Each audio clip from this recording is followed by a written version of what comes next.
നീതിമാന്മാരിലൂടെ അവ നടപ്പിലാക്കുന്നു. ബലിദാനത്തിലൂടെ ലോകത്തെ വീണ്ടെടുക്കുന്നതിന് വേണ്ടി വചനം മാംസമായി ഭൂമിയിൽ അവതരിച്ചപ്പോൾ പിതാവായ ദൈവം ഭൂമിയിൽ ദൈവമകന്റെ പിതാവെന്ന സ്ഥാനം ഒരു നീതിമാൻ നൽകി. ഇത് ആ നീതിമാന്റെ കഥയാണ്.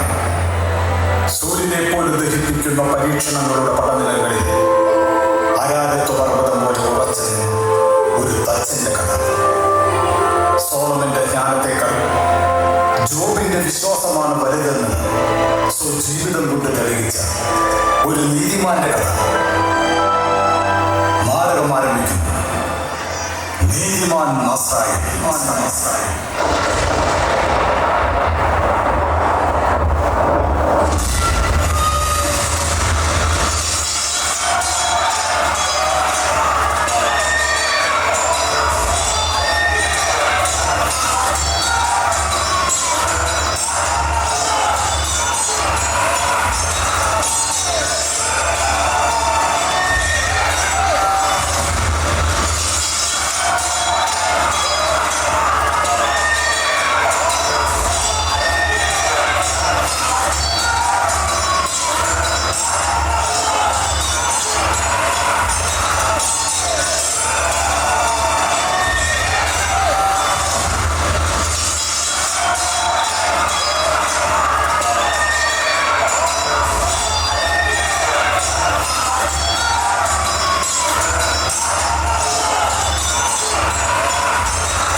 ഹെറോദേസിന്റെ ഭരണകാലത്തെ രണ്ടും അതിൽ താഴെയും പ്രായമുള്ള പിഞ്ചു കുഞ്ഞുങ്ങളുടെ കൂട്ടക്കുരുതി പ്രവചിച്ചു. മലാഖി സ്നാപക യോഹന്നാന്റെ വരവ് പ്രവചിച്ചു. സക്കറിയ ദൈവമകന്റെ ജെറുസലേമിലേക്കുള്ള രാജകീയ പ്രവേശം പ്രവചിച്ചു. ദാവീദിന്റെ സങ്കീർത്തനങ്ങളിലൂടെ ക്രൂശിതന്റെ ബലിദാനം ആലേഖനം ചെയ്യപ്പെട്ടു. അപ്രകാരം പ്രവചനങ്ങളുടെ പൂർത്തീകരണമായി ഭൂമിയിൽ അവതരിക്കുന്ന ദൈവമകന് മാതാവിനോടൊപ്പം പിതാവിനെയും ദൈവം തിരഞ്ഞെടുക്കും.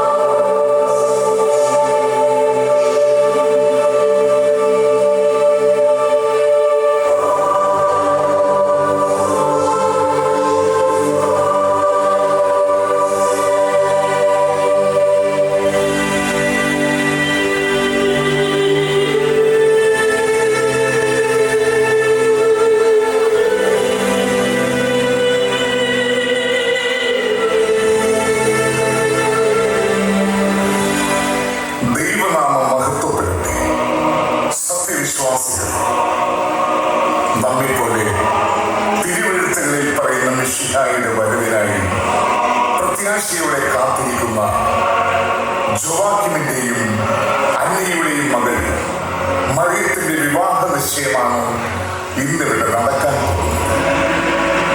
ദാവീദിന്റെ വംശത്തിൽ ജനിച്ച പല പുരുഷന്മാരും ഇന്നിവിടെ സന്നിഹിതരായിട്ടുണ്ട്. അവരുടെ പേരുകൾ കൊത്തിയ ഓരോ ഉണക്കക്കമ്പുകൾ ഇവിടെ സൂക്ഷിച്ചിട്ടുമുണ്ട്. അതിലാരുടെ കമ്പാണോ പൂത്ത് തറക്കുന്നത് അവനായിരിക്കും മറിയത്തെ വിവാഹം ചെയ്യുന്നത്. മഹാപുരോഹിതൻ, അങ്ങ് കാണുന്നില്ലേ, വസന്തം കൊഴിഞ്ഞുപോയിരിക്കുന്നു. ഇപ്പോ ഭൂമിയിൽ ഒരിടത്തും പുഷ്പങ്ങൾ വഹിക്കുന്ന ശിഖരങ്ങളില്ല. സിയോൺ മുതൽ ബദാനി വരെ മഞ്ഞ് മൂടി കിടക്കുകയാണ്. പിന്നെ എങ്ങനെയാണ് ഒരു ഉണക്കക്കമ്പ് പൂത്ത് തളിർക്കുന്നത്? അങ്ങനെ ഞങ്ങളോട് പറയുക. നിങ്ങൾ ആകുലപ്പെടാതിരിക്കും.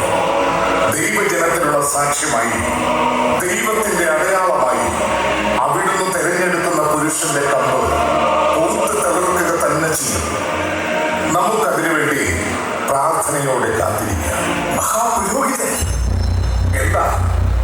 എന്താണ് സംഭവിച്ചത്? ദൈവം അത്ഭുതം പ്രവർത്തിച്ചിരിക്കുന്നു.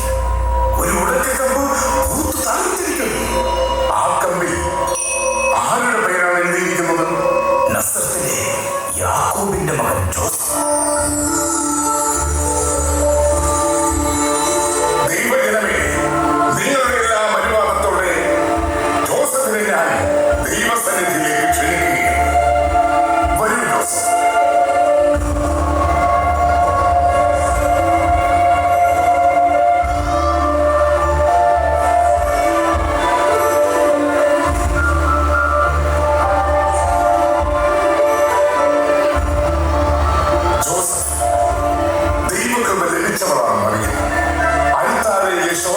പുഷ്പം പോലെ നിർമ്മലമായ ഹൃദയമുള്ളവർ.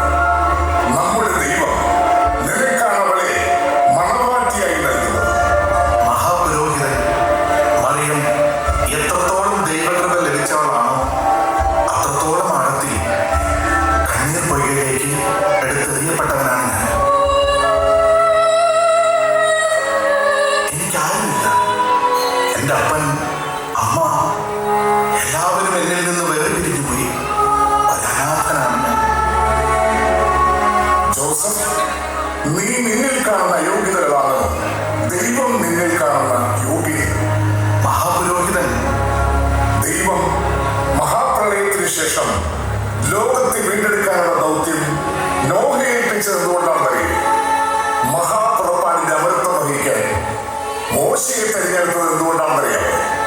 കഴുതകളെ മേടിച്ചു തന്ന സാവൂളും ആട്ടിടനായ ദാവീദും ഇസ്രായേലിന്റെ രാജകീയ സിംഹാസനത്തിൽ അവരോധിക്കപ്പെട്ടത് എങ്ങനെയാണെന്നറിയാം? അവരെല്ലാം നീതിമാന്മാരായിരുന്നു. അത് തന്നെയാണ് ദൈവം നിന്നിൽ കാണുന്ന ഏറ്റവും വലിയ യോഗ്യത. ഞാൻ വധുവിനെ കൂട്ടിക്കൊണ്ടുവരിക.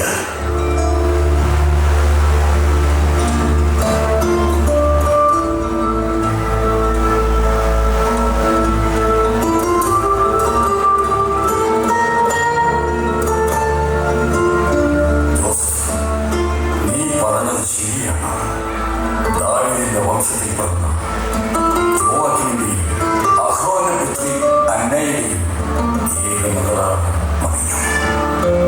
സമ്പന്നതയുടെ മടിത്തട്ടിൽ വളർന്നവൾ. പക്ഷേ സാറയെ പോലെ എന്റെ അന്നയ്ക്ക് ഒരമ്മയാകാനുള്ള കഴിവില്ലായിരുന്നു. ദൈവത്തിന്റെ മഹത്വം വന്ധ്യയായവളെ വചനമായി തീർന്നതാണ്. അങ്ങനെ ജനിച്ച കുഞ്ഞാണ് എന്റെ മറിയം. ഞങ്ങളുടെ കണ്ണുനീരിലൂടെയുള്ള പ്രാർത്ഥനയ്ക്ക് ദൈവം തന്ന ഉത്തരമാണ് എൻ്റെ മോള്. എനിക്കൊരു കുഞ്ഞുണ്ടായി. അവളെ ദൈവത്തിന് തന്നെ തിരിച്ചു കൊടുക്കാമെന്ന് ഞാൻ എപ്പോഴും പറയുമായിരുന്നു. അവളെന്നെ അമ്മയിൽ നിന്ന് വിളിച്ചാൽ മതി, എനിക്കതൊന്ന് കേട്ടാൽ മതി. അവൾ വിളിച്ചു, കേട്ടു.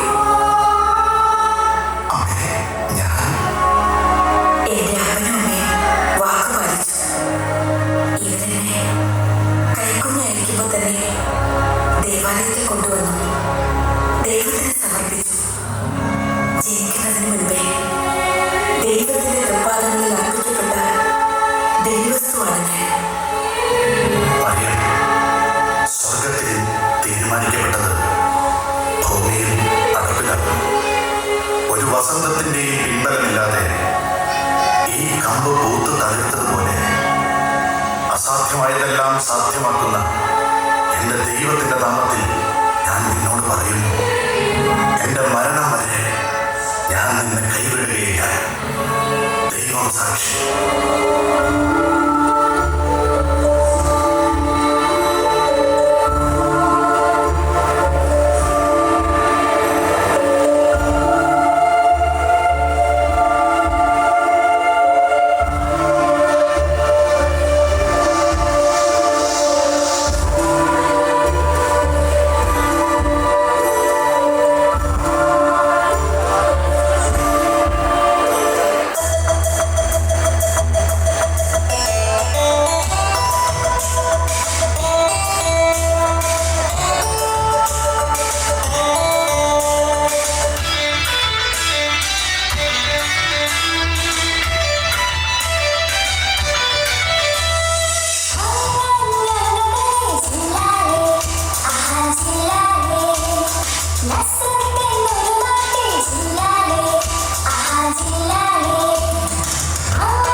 നസ്രത്ത് ഇതുവരെ കാണാത്ത ഒരു കല്യാണ വിരുന്നായിരിക്കും.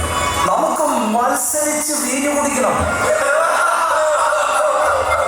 ഞാനൊരു നാസിർവ്രതക്കാരനാ, അത് മറക്കണ്ട. നാസിർവ്രതം അതെന്താ?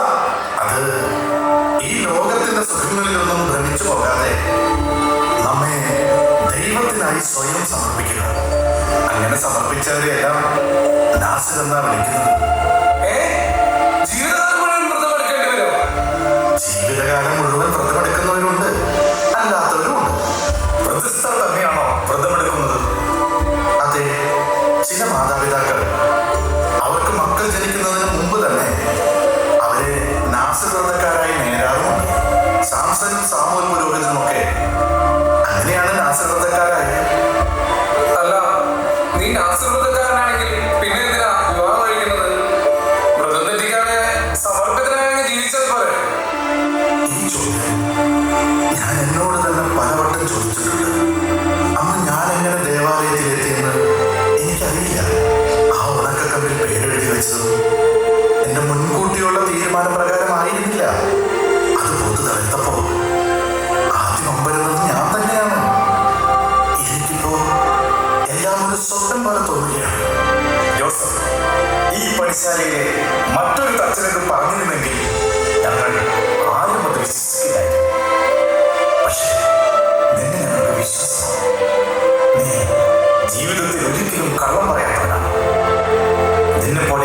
സ്നേഹിക്കും.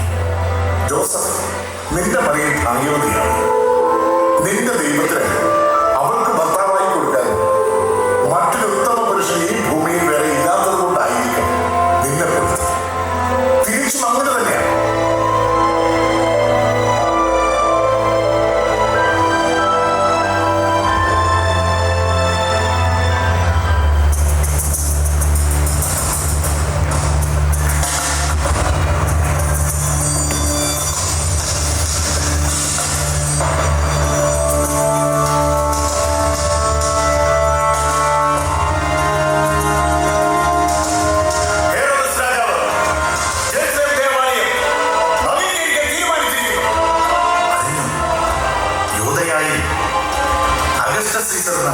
സ്മാരക മന്ദിരങ്ങൾ ഉയരുന്നതും അറിഞ്ഞു.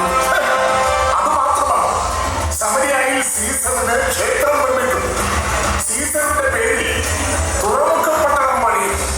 ഒരു രാജാവ് എന്ന നിലയിൽ ദൈവത്തെ മാത്രം പ്രീതിപ്പെടുത്തിയ പോരല്ലോ, സീസറെയും പ്രീതിപ്പെടുത്തണ്ടേ? സീസറെ പ്രീതിപ്പെടുത്തണം. ദൈവത്തോട് വിശ്വസ്തനായിരിക്കുകയും അതാ ചെയ്യേണ്ടത്. ഹെറോദസ് രാജാവിനെ പോലെ ഒരു തന്ത്രശാലി ഈ ജെറുസലേമിൽ വേറെ കാണില്ല. വെറും ഒരു ഗവർണറുടെ ഹെറോദസ് ജെറുസലേമിന്റെ രാജാവായി അവരോധിക്കപ്പെടുന്നതിന് പിന്നിൽ ദൈവഭക്തിയല്ല, രാജഭക്തിയാണ്. റോമൻ കൈസർ അഗസ്റ്റസ് സീസറിന്റെ ദയ. നമ്മുടെ രാജാവിന് റോമിനോടുള്ള വിധേയത്വം എന്നും ഉണ്ടായിരുന്നു. കേഷ്യസ്, മാർക്കാന്റണി, ഒക്ടേവിയസ് ഭരിക്കണമെങ്കിൽ പലരെയും വധിക്കണം. അതിനുള്ള ശക്തിയില്ലെങ്കിൽ തന്നേക്കാൾ ശക്തരായവരുടെ വിനീതദാസനായി മാറുക. അതാണ് ഹെറോദീസ് രാജാവിന്റെ രാജതന്ത്രം. സീസറിന് കപ്പം കൊടുക്കാൻ 45 ധനികരെ കൊന്ന് അവരുടെ സ്വത്ത് കണ്ടുകെട്ടിയ മഹാതന്ത്രശാലിയല്ലേ നമ്മുടെ മഹാരാജാവ്. എന്തായാലും ദൈവത്തിന്റെ ആലയം നവീകരിക്കാനുള്ള തീരുമാനം എന്നെ അങ്ങേയറ്റം സന്തോഷിപ്പിക്കുന്നു. ഞാൻ എത്ര കാലം വേണമെങ്കിലും ദേവാലയത്തിൽ വേതനമില്ലാതെ അധ്വാനിക്കാൻ തയ്യാറാണ്. അതെന്റെ അവകാശമാണ്. ജോസഫ്, മരത്തിൽ നീ തീർക്കുന്ന വിസ്മയങ്ങൾ ഗലീലിയായിലും ബെത്ലഹേമിലും നസ്രത്തിലുമുള്ള സ്വപ്ന സൗധങ്ങളിൽ കാണാൻ കഴിയും. അതൊക്കെ കൊട്ടാരത്തിലും സംസാര വിഷയമായിട്ടുണ്ട്. രാജാവിന്റെ സമക്ഷത്ത് നിന്ന് കൽപ്പനയുമുണ്ട്. നിന്നെ കൂട്ടിക്കൊണ്ടുപോകാനാണ് ഞങ്ങൾ വന്നത്. കൽപ്പിക്കേണ്ടതില്ല. എന്റെ ദൈവത്തിന്റെ ആലയത്തിൽ പണിയെടുക്കുന്നതിന് എനിക്ക് പൂർണ്ണ സമ്മതമാണ്. ഞാൻ വരാം.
സക്കറിയ ദൂതനെ വിശ്വസിച്ചില്ല.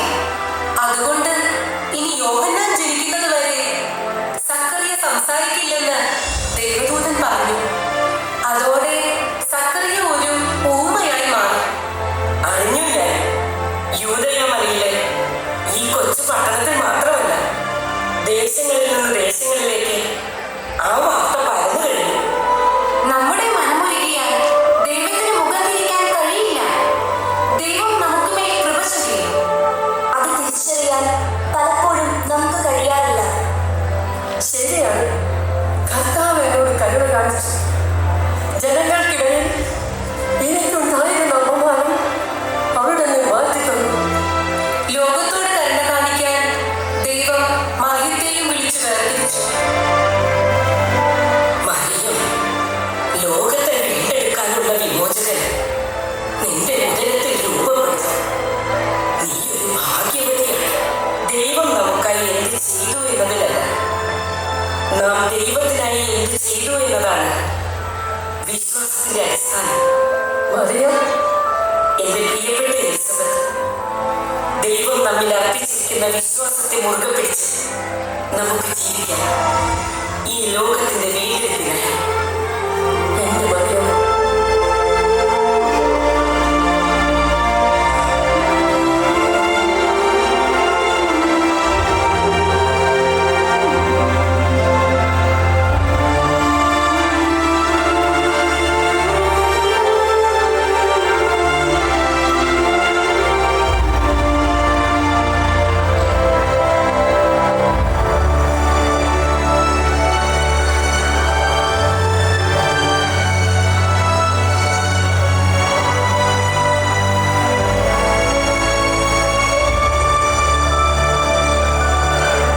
മറിയം ഗർഭം ധരിച്ചു. ഇതറിയുന്ന ജോസഫിന്റെ അന്തരംഗത്തിൽ ഒരു കൊടുങ്കാറ്റ് രൂപപ്പെടുന്നു. ജോസഫ് കൊടും നൈരാശ്യത്തിന്റെ അഗാധ ഗർത്തത്തിലേക്ക് കീഴ്പ്പെടുന്നു. ജോസഫിന്റെ നെഞ്ചിലെ തീകെടുത്താൻ മറിയത്തിനും കഴിയുന്നില്ല. ലോകത്തിന്റെ നീതിയും ദൈവത്തിന്റെ നീതിയും തമ്മിലുള്ള പോരാട്ടമാണിത്.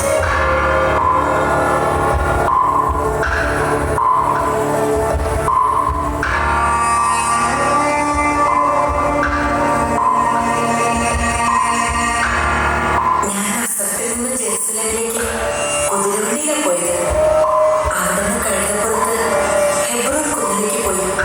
എലിസബത്തിന്റെ ഭവനത്തിലേക്ക് 3 മാസം അവിടെ താമസിച്ചു. ചെങ്കടൽ പോലെ തിരയടിക്കുന്ന മനസ്സിനെ ശാന്തമാക്കാൻ അതുപോലെയുള്ള യാത്രകൾക്ക് കഴിയും. അത് വെറുമൊരു യാത്രയായിരുന്നില്ല. അബ്രഹാം, ഇസഹാക്ക്, യാക്കോബ്, സാറ, റബേക്ക അവരുടെ എല്ലാം ശവകുടീരങ്ങൾ സന്ദർശിച്ചു, പ്രാർത്ഥിച്ചു. അറിയാം, നിന്റെ ചാർച്ചക്കാരി എലിസബത്ത് വാർദ്ധക്യത്തിൽ ഗർഭം ധരിച്ചതും ദൈവദൂതനെ അവിശ്വസിച്ച സക്കറിയ മൂകനായി തീർന്നു. രാജാതിരാജന് വഴിയൊരുക്കാൻ മുൻപേ ജനിക്കുന്ന കുഞ്ഞിന് യോഹന്നാൻ എന്ന പേരിടണമെന്ന് ദൂതൻ കൽപ്പിച്ചതുമെല്ലാം മംഗളവാർത്തകളാണ്. പക്ഷേ നമ്മൾ സഹവസിക്കുന്നതിന് മുമ്പ് നീ ഗർഭം ധരിച്ചാൽ ഈ പാവം തച്ചൻ അതെങ്ങനെയാണ് മംഗളവാർത്തയാകുന്നത്? അബ്രഹാം മുതൽ ദാവീദ് വരെ 14 തലമുറ, ദാവീദ് മുതൽ ബാബിലോൺ പ്രവാസം വരെ 14 തലമുറ, ബാബിലോൺ പ്രവാസം മുതൽ ക്രിസ്തു വരെ 14 തലമുറ. അവരുടെ പ്രവചനങ്ങളെല്ലാം എന്റെ ഉദരത്തിലാണ് അവസാനിക്കുന്നത്. എന്റെ ഉദരത്തിൽ രൂപപ്പെടുന്ന ക്രിസ്തുവിൽ അതിലും വലിയൊരു മംഗളവാർത്തയുണ്ടോ? ദൈവഹിതം കേൾക്കുക, അത് സ്വീകരിക്കുക, അത് ജീവിതത്തിൽ പകർത്തുക. അങ്ങനെ എന്റെ ദൈവത്തോടുള്ള ആത്മബന്ധം മരണം വരെ നിലനിർത്തുക. മറ്റുള്ളവർക്ക് വേണ്ടി എന്ത് ത്യാഗവും ചെയ്യുക. അതാ ജോസഫ്. എന്നിട്ടും ഈർച്ചവാൾ കൊണ്ട് പച്ചമരം അറുത്ത് മുറിക്കുന്നത് പോലെ ഉള്ളിൽ ചുറ്റിക കൊണ്ട് അടിക്കുമ്പോ ഉള്ളിൽ മരം തുളച്ച് കയറുന്നത് പോലെ നിന്റെ വാക്കുകൾ എന്റെ ഹൃദയം മുറിക്കുകയാണ്. ഞാൻ അങ്ങയോട് ഒരു തെറ്റും ചെയ്തിട്ടില്ല. എന്നെ ഇങ്ങനെ അവിശ്വസിക്കരുത്. അങ്ങനെയാണെങ്കിൽ ദൈവം എന്താ ഇത് എന്നോട് പറയാതിരുന്നത്? ഞാനും ദൈവത്തിന്റെ ദാസൻ തന്നെയല്ലേ? ജോസഫ്,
വിവാഹ വാഗ്ദാനം കഴിഞ്ഞ സ്ത്രീയെയും പുരുഷനെയും ഭാര്യാഭർത്താക്കന്മാരായിട്ട് യഹൂദർ കാണുന്നു. അതുകൊണ്ട് പറയുന്നതാ, യഹൂദ നിയമമനുസരിച്ച് വ്യഭിചാരം ചെയ്ത സ്ത്രീയെ പരസ്യമായി കല്ലെറിഞ്ഞ് കൊല്ലണം. ഞാൻ പാപിനിയാണെന്ന് അങ്ങേക്ക് ഉറച്ച ബോധ്യമുണ്ടെങ്കിൽ ശിക്ഷ നടപ്പിലാക്കാൻ എന്നെ യഹൂദർക്ക് ഏൽപ്പിച്ചു കൊടുക്കുക. എനിക്കതിന് കഴിയില്ല. ഹൃദയം നിറഞ്ഞ സ്നേഹത്തോടെ അല്ലാതെ എനിക്ക് നിന്നെ കാണാൻ കഴിയുന്നില്ല.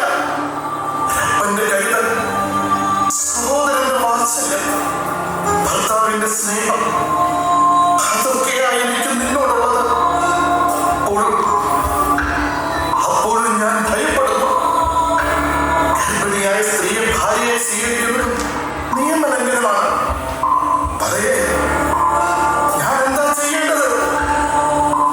എന്റെ ജോസഫ്, ഈ ലോകം മുഴുവൻ എനിക്കെതിരെ തിരിഞ്ഞാലും ഞാൻ സത്യത്തിന്റെ സാക്ഷ്യമായി നിലകൊള്ളും. പക്ഷേ അങ്ങ് എനിക്കെതിരെ തിരിഞ്ഞാൽ എനിക്കത് സഹിക്കാൻ കഴിയില്ല. അതുകൊണ്ട് അങ്ങയുടെ വലിയ തെറ്റുകാരിയാണെന്ന് അങ്ങേക്ക് നല്ല ബോധ്യമുണ്ട്. ഇതാ എന്നെ എറിഞ്ഞു വീഴ്ത്തുക. എന്റെ ദൈവമേ,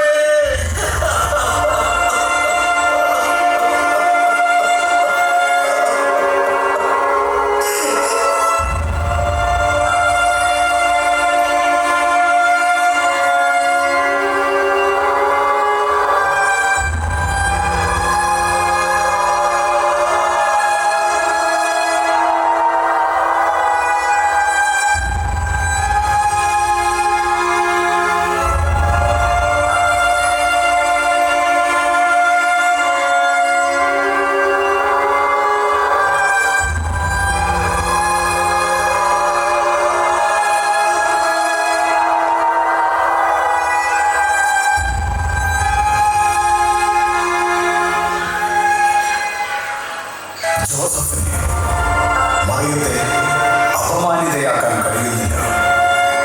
അതുകൊണ്ട് മറിയം ഗർഭം ധരിച്ചത് മറ്റുള്ളവരോട് വെളിപ്പെടുത്തുന്നുമില്ല. മറിയത്തെ രഹസ്യമായി ഉപേക്ഷിക്കാൻ തീരുമാനിക്കുന്നു. അപ്പോഴും വിവാഹ നിശ്ചയം കഴിഞ്ഞ സ്ത്രീ ഗർഭം ധരിച്ചപ്പോൾ ഉപേക്ഷിച്ചതായി മറ്റുള്ളവർ കരുതുമെന്നും ജോസഫ് പറയുന്നു. അങ്ങനെ മുൾപടർപ്പിനുള്ളിൽ അകപ്പെട്ടു പോയ ബലിമൃഗത്തെ പോലെ ജോസഫ് ഒരു വിലാപമായി മാറുന്നു.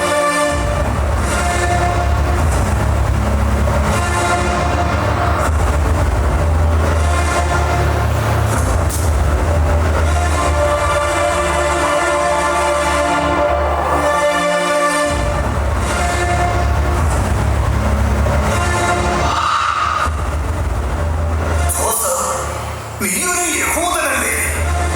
ദാവീദിന്റെ വംശത്തിൽ പിറന്നവൻ. എന്നിട്ട് നീ എന്തിനാണ് ഇങ്ങനെ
പറയുന്നതൊന്നും എനിക്ക് മനസ്സിലാകുന്നില്ല.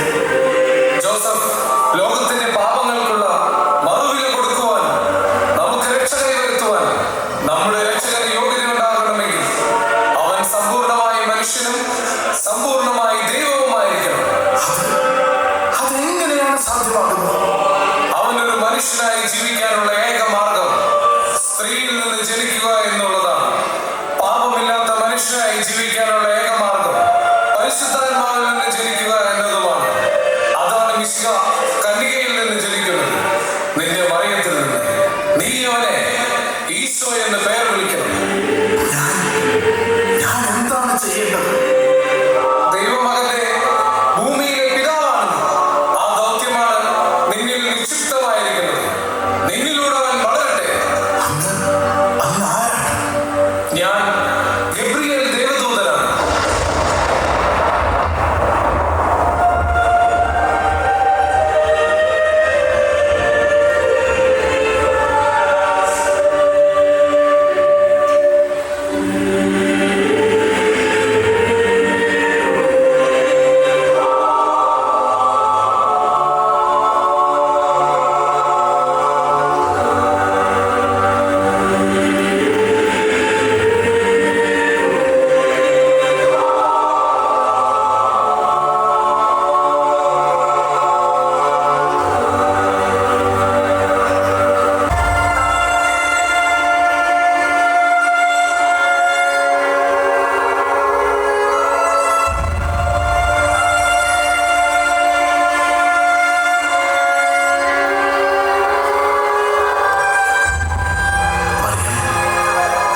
ദൈവികമല്ലാത്ത ചിന്തകളിൽ ഞാൻ അകപ്പെട്ടുപോയി.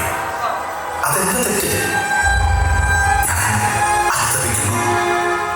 ജോസഫ്, മരണം വരെ നമുക്ക് ലഭിക്കുന്ന അനുഗ്രഹങ്ങളെക്കാൾ എത്രയോ മഹത്തരമാണ് മരണത്തെ ജയിക്കുന്ന അനുഗ്രഹങ്ങൾ. ദൈവത്തിന്റെ മുൻപിൽ നമ്മൾ അനുഗ്രഹിക്കപ്പെട്ടവരാണ്. എനിക്കത് മനസ്സിലായി മതി. രക്ഷകന്റെ വരവിനെ കുറിച്ച് വിശുദ്ധ ലിഖിതങ്ങൾ സാക്ഷ്യപ്പെടുത്തുന്നുണ്ടെങ്കിലും അവന് പിതാവായി എന്നെയും മാതാവായി നിന്നെയും ദൈവം തെരഞ്ഞെടുക്കുമെന്ന് ഞാൻ ഒരിക്കലും വിചാരിച്ചില്ല. അതിന് മാത്രം എന്ത് യോഗ്യതയാണ് നമുക്കുള്ളത്? അത് ഞാൻ ആകാശം സൃഷ്ടിച്ച ദൈവം തന്നെയാണ് പാതാളവും സൃഷ്ടിച്ചത്. ഉയർച്ച കാഴ്ചകളെ കുറിച്ച് നമ്മൾ എന്തിനാണ് ചിന്തിക്കുന്നത്? ദൈവത്തിന് തെറ്റുപറ്റില്ലെന്ന് നമുക്കറിയില്ലേ?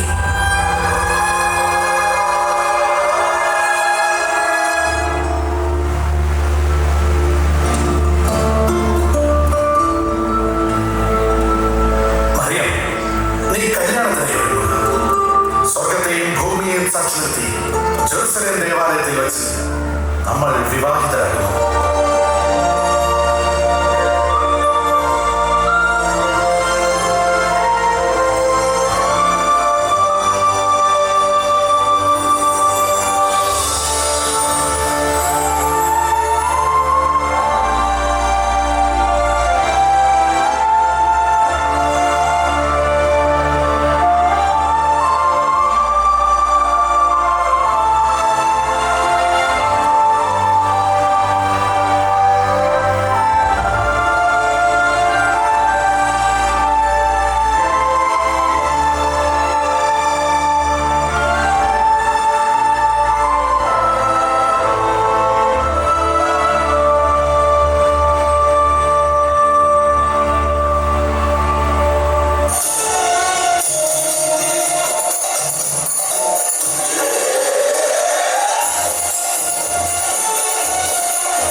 ക്വിരിനിയോസ് സിറിയയിൽ ദേശാധിപതിയായിരിക്കുമ്പോൾ ജനസംഖ്യയെടുക്കാൻ എല്ലാവരും താന്താങ്ങളുടെ നഗരങ്ങളിൽ പോയി പേരെഴുതിക്കണമെന്ന് അഗസ്റ്റസ് സീസറിന്റെ കൽപ്പനയുണ്ടായി. അതിന് പ്രകാരം ജോസഫ് ദാവീദ് വംശജനായതുകൊണ്ട് പൂർണ്ണഗർഭിണിയായ മറിയത്തോടൊപ്പം ഗലീലയായി നസ്രത്തിൽ നിന്ന് ദാവീദിന്റെ പട്ടണമായ ബെത്ലഹേമിലേക്ക് പോയി.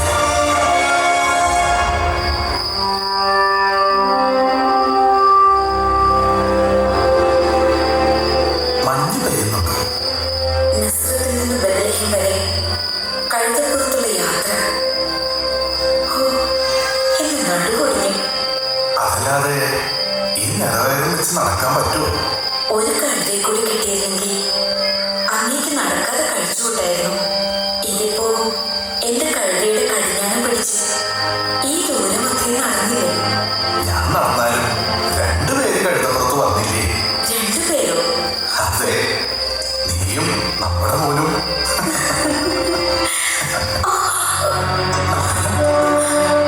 എന്തുപറ്റി? ജോസഫ്, വെറുതെയല്ല. ജനസംഖ്യ കണക്കെടുപ്പിന്റെ പേരിൽ നമുക്ക് ഈ ബെത്ലഹേമിലേക്ക് വരേണ്ടി വന്നത്.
സൈന്യത്തിന്റെ സ്വരം.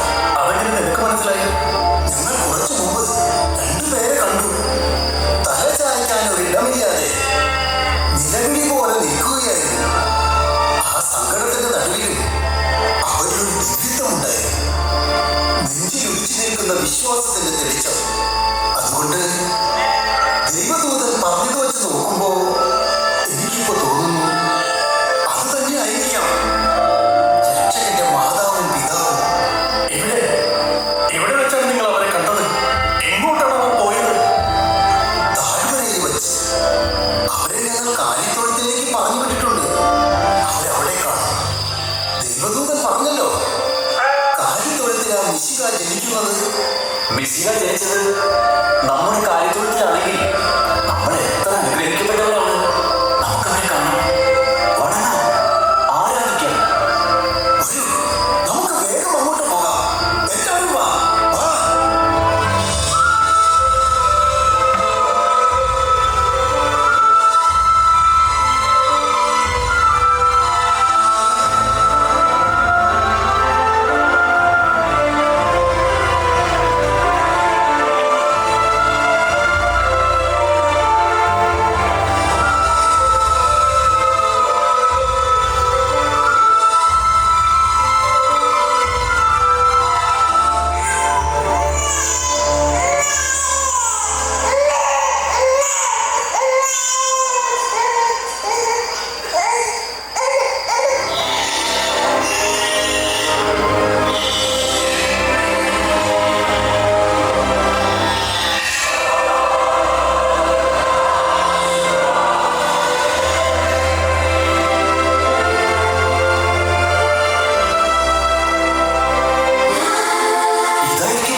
വിശക്കുന്നില്ല. എന്നാ എനിക്കും വിശക്കുന്നില്ല. ഞങ്ങൾ കുറച്ചു നേരം കൂടി ജോലി ചെയ്യും. നീ പോയി കഴിച്ചോ. അപ്പനും മോനെ കഴിക്കാതെ ഞാൻ എങ്ങനെ കഴിക്കുന്നത്? എനിക്ക് കഴിക്കാൻ തോന്നോ? ജോലി, സ്നേഹം, പ്രാർത്ഥന ഇവ മൂന്നും ചേർന്നാൽ ഭവനം സ്വർഗം പോലെയാവും, അല്ലെങ്കിൽ ബാബേൽ ഗോപുരം പോലെ തകരും. ജോസഫ്, കണ്ടില്ലേ നമ്മുടെ മോന്റെ ജ്ഞാനം? ഇത് ദൈവത്തിന്റെ പരിപാലനമാണ്. അന്ന് ഇവനെ നമ്മൾ ദേവാലയത്തിൽ കാഴ്ചവെച്ചതിന് ശേഷം രാജാവിന് കാണിക്കയിടുന്ന പൊന്നും ദുഃഖത്തെ സൂചിപ്പിക്കുന്ന മീറയും ദൈവത്തിന് ധൂപാർപ്പണം നടത്തുന്ന കുന്തിരിക്കവുമായി കിഴക്ക് നിന്ന് 3 ജ്ഞാനികൾ വന്നതും ദൈവദൂതന്റെ കൽപ്പനയാൽ അവര് ഹെറോദേസിന് മുഖം കാണിക്കാതെ തിരിച്ചുപോയതും കോപിഷ്ഠനായ ഹെറോദേസ് 2 അതിൽ താഴെയും പ്രായമുള്ള ആൺകുട്ടികളെ കൂട്ടക്കുരുതി നടത്തിയതുമെല്ലാം എനിക്ക് ഇന്നലെ കഴിഞ്ഞതുപോലെ തോന്നുന്നു. ആ കൂട്ടക്കുരുതിയെ പറ്റി ജെറമിയ പ്രവാചകൻ പറഞ്ഞിട്ടുണ്ട്. പ്രാമായി നിന്നൊരു സ്വരം, വിലാപത്തിന്റെയും ഹൃദയം തകർന്ന രോദനത്തിന്റെയും സ്വരം. ദൂതൻ അങ്ങയോട് സ്വപ്നത്തിൽ വന്ന് പറഞ്ഞതുകൊണ്ട് നമുക്ക് ഇവനെയും കൊണ്ട് ഈജിപ്തിലേക്ക് പലായനം ചെയ്യാൻ കഴിയും. അതിനെക്കുറിച്ചും വിശുദ്ധ ഗ്രന്ഥത്തിൽ പറയുന്നുണ്ടമ്മേ. ഈജിപ്തിൽ നിന്ന് ഞാൻ എൻ്റെ പ്രിയ പുത്രനെ വിളിച്ചു. ശരിയാണ് മോനെ. ഹെറോദീസ് മരിച്ചിട്ടാ പിന്നെ നമ്മൾ ഈജിപ്തിൽ നിന്നും തിരിച്ചു വന്നു. അതും ദൈവദൂതൻ ദർശനത്തിൽ വന്ന് പറഞ്ഞതാ, ഇസ്രായേൽ ദേശത്തേക്ക് മടങ്ങാൻ. ഹെറോദേസിനേക്കാൾ ക്രൂരനായ ഹെറോദേസിന്റെ മകൻ അർക്കലാവോസാണ് ബെത്ലഹേമിന്റെ പുതിയ രാജാവെന്ന് അറിഞ്ഞപ്പോ അപ്പോൾ ദൂതൻ രക്ഷിക്കട്ടെ, ഞങ്ങളോട് നിന്നെയും കൊണ്ട് നസ്രത്തിലേക്ക് പോകാൻ പറഞ്ഞു. അങ്ങനെ ഞങ്ങൾ നസ്രത്തിൽ പോയി പാർത്തു. ഞാൻ നസ്രായൻ എന്ന് വിളിക്കപ്പെടുമെന്നും വചനം പറയുന്നുണ്ടല്ലോ. എന്റെ കുഞ്ഞെ, നിന്നെക്കുറിച്ച് മുന്നമേ എഴുതപ്പെട്ട തിരുവചനങ്ങളെല്ലാം ആകാശവും ഭൂമിയും മാറിപ്പോയാലും മാറുകയില്ലെന്ന് ഈ അപ്പനറിയാം. അടിയുറച്ച വിശ്വാസവും എളിമയും അനുസരണവും ഉള്ളവർക്കാണ് യേശുവിനെ ആരാധിക്കാനുള്ള യോഗ്യതയുള്ളത്. അപ്പോ ആരാധ്യന്റെ യോഗ്യത എന്തായിരിക്കും? അവൻ മരണത്തെ ജയിക്കുന്നവനാണെന്ന് തിരുവെഴുത്തുകൾ തന്നെ സാക്ഷ്യം പറയുന്നു. അത്തരത്തിലുള്ളതിനെ നല്ല രീതിയിൽ വളർത്തി വലുതാക്കാൻ ഈ പാവം തച്ചത് കഴിയോടാ.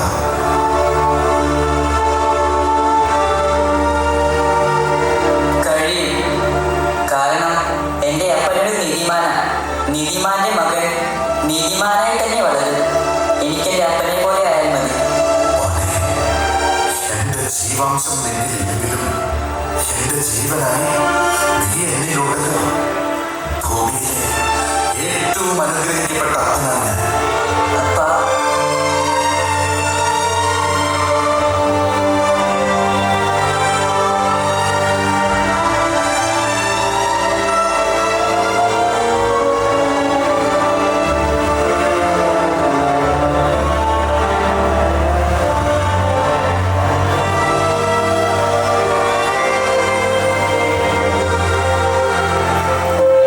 ദൈവം ജോസഫിനെ ഏൽപ്പിച്ച സ്വർഗീയ ദൗത്യം. ജോസഫ് ഭൂമിയിൽ ദൈവേഷ്ടപ്രകാരം തന്നെ പൂർത്തീകരിച്ചു. വീണ്ടെടുപ്പിന്റെ നാഥൻ പരസ്യ ജീവിതത്തിന് ദൈവത്താൽ അഭിഷിക്തനായി.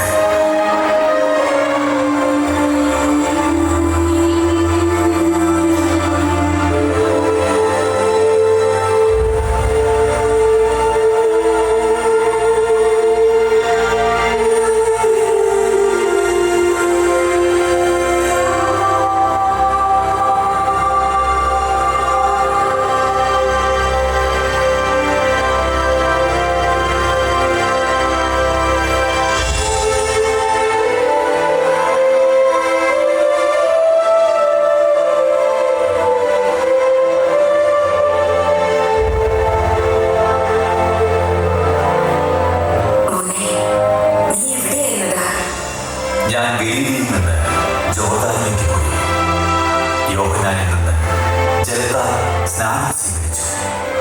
40 ദിനരാത്രങ്ങൾ ഉപവസിച്ച് പ്രാർത്ഥിച്ചു. സാത്താന്റെ പരീക്ഷണങ്ങളെ ജയിച്ചു. ഞാൻ എൻ്റെ പരസ്യ ജീവിതം ആരംഭിക്കുകയാണ്. മോനെ, നീ നിന്റെ ദൗത്യം ആരംഭിക്കുമ്പോൾ ഈ അപ്പന്റെ ദൗത്യം ഇവിടെ അവസാനിക്കുകയാണ്. ജോസഫ്, അങ്ങ് എന്തൊക്കെയായി പറയുന്നേ? നമ്മുടെ മോന് വിഷമാവില്ലേ? മറിയം, പകലുദിക്കുമ്പോ രാത്രി അസ്തമിക്കും. മോസസ് ഇസ്രായേൽ ജനത്തെ ഈജിപ്തിൽ നിന്ന് കാനാൻ ദേശത്തേക്ക് 40 സംവത്സരക്കാലം മരുഭൂമിയിലൂടെ നയിച്ചിട്ടും മോസസിന് കാനാൻ ദേശത്തേക്ക് പ്രവേശിക്കാൻ കഴിഞ്ഞോ? ഇല്ല. തന്റെ ദൗത്യം ജോഷുവയ്ക്ക് കൈമാറിയിട്ട് മോസസ് കാനാൻ ദേശത്തിന്റെ അതിർത്തി മരിച്ചു വീണു. അതാ ഞാൻ പറഞ്ഞത്. പോകേണ്ട സമയത്ത് പോയേ പറ്റൂ. ഞാൻ പോയാലും നീ എന്നും ഒരു നിഴൽ പോലെ നമ്മുടെ മകന്റെ കൂടെ ഉണ്ടാവണം. ബാല്യത്തിൽ ഞാൻ എൻ്റെ അപ്പനെ പോലെ ആകാൻ ആഗ്രഹിച്ചു. അപ്പൻ്റെ ദയ, കാരുണ്യം, ദൈവഭയം എല്ലാം ഞാൻ എൻ്റെ ജീവിതത്തിൽ പകർത്തി. അധ്വാനത്തിൻ്റെ മഹത്വം എന്താണെന്ന് എന്നെ പഠിപ്പിച്ചത് എൻ്റെ അപ്പനാണ്. നിനക്ക് 12 വയസ്സുള്ളപ്പോ ജെറുസലേം ദേവാലയത്തിലെ പെസഹ തിരുനാളിന് പോയിട്ട് നിന്നെ കാണാതായി. 3 ദിവസത്തിന് ശേഷം നിന്നെ കണ്ടുകിട്ടുന്നത് വരെ നിന്റെ അപ്പൻ അനുഭവിച്ചൊരു മാനസിക വ്യഥ എനിക്കത് ആലോചിക്കാൻ കൂടി വയ്യ. ഇപ്പോഴും നീ വലുതായെന്ന് പറഞ്ഞ നിന്റെ അപ്പനത് സമ്മതിക്കില്ല. എനിക്കത് അറിയാമേ. സ്വർഗത്തിലെ എൻ്റെ പിതാവ് എന്നെ സ്നേഹിക്കുന്നത് പോലെ ഭൂമിയിലെ എൻ്റെ പിതാവും എന്നെ സ്നേഹിക്കുന്നു. സ്നേഹം ദൈവികമാണ്. ദൈവം സ്നേഹമാണ്. മക്കളെ, എന്റെ മകന്റെ തിരുപ്പിറവിയെക്കുറിച്ചും പരസ്യ ജീവിതത്തെക്കുറിച്ചും ക്രൂശീകരണത്തെക്കുറിച്ചും പുനരുദ്ധാനത്തെക്കുറിച്ചും എല്ലാം ഇരുവചനങ്ങൾ സാക്ഷ്യപ്പെടുത്തുന്നുണ്ട്. നമ്മുടെ മഹോന്നതനായ ദൈവം ഇവരെ മാതാവായി എന്റെ മറിയത്തെയും പിതാവായി എന്നെയും തിരഞ്ഞെടുത്തത് ഞങ്ങളിവനെ ദൈവേഷ്ടപ്രകാരം വളർത്തി ലോകത്തിനായി സമർപ്പിക്കുമെന്ന് ഉത്തമ ബോധ്യമുള്ളതുകൊണ്ടാണ്. ഇതാ, ഞാൻ എന്റെ പ്രിയപുത്രനെ ഈ ലോകത്തിന് സമർപ്പിച്ചു കൊള്ളുന്നു.